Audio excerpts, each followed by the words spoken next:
Hey Save Pointers, Dave here with your League of Legends update. The NALCS is now underway, and with a large amount of roster changes, this season is already looking amazing. First, we have FlyQuest, which is basically Cloud9 Challenger. You know, the team who destroyed everyone in their path to earn a spot in the NALCS. With Cloud9 veterans Lemonation, Balls, and legendary Shot Caller High, I'm looking forward to see them play against the current Cloud9 roster. Speaking of Cloud9, they only had one real change during the offseason. Midway through the 2016 summer split, after switching between supports Smoothie and Bunny Fufu, Cloud9 decided to choose Smoothie as their permanent support, and this will remain the case for the 2017 spring split. A similar situation is now taking place between top laner Impact, switching on and off with new acquisition Ray. However, Meteos has stepped down once again from the jungler position, with former Cloud9 Challenger jungler Contracts now filling that position. At only 17 years old, he's already shown how great of a player he is, so hopefully he can gain some solid footing and perform consistently in the LCS. Some big news came in the offseason that TSM AD Carry Doublelift will not be taking part in the LCS this spring, and Immortals ADC Wild Turtle will be returning to TSM. It's very strange that this would happen, but when you take into consideration just how long Wild Turtle played for TSM, the chemistry is already there. CLG had zero changes between Worlds and this year's spring split, but I'm not too surprised. They have a solid roster. They were simply outmatched and outplayed by the teams they were pooled with at Worlds. On the opposite end of the spectrum, we have Immortals. Out of all the players on the team, Pobelter is the only original player left.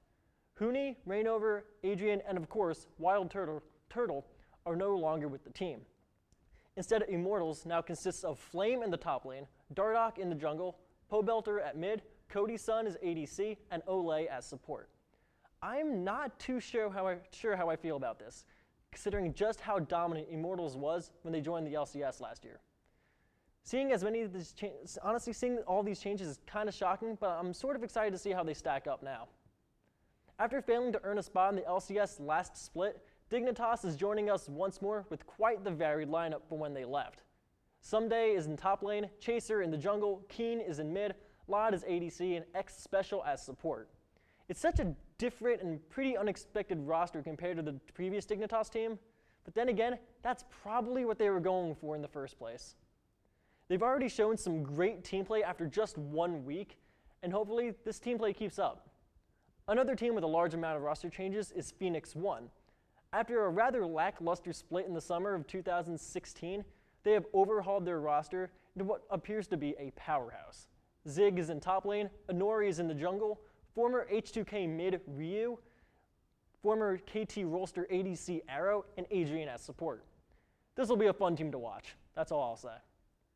Former Immortals jungler Reignover is now a member of Team Liquid, hopefully leading the way, breaking the supposed curse that Team Liquid has.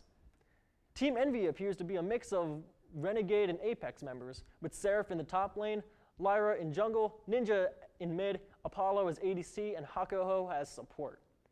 Finally, Echo Fox received a bit of an overhaul as well, and I'd be lying if I said I didn't want to see them do well. With Froggen still in the mid lane, leading the charge, new talent just might be what they need. Looper is in the top lane, Acadian in the jungle, Froggen in mid of course, Keith as ADC, and Gate as support. Hopefully they do a lot better than their last roster did, but who knows what this split should bring. It looks to be extremely interesting with all these changes, and I'm definitely looking forward to all these different matches. Hopefully I don't jinx anyone. This has been Dave with your League of Legends update.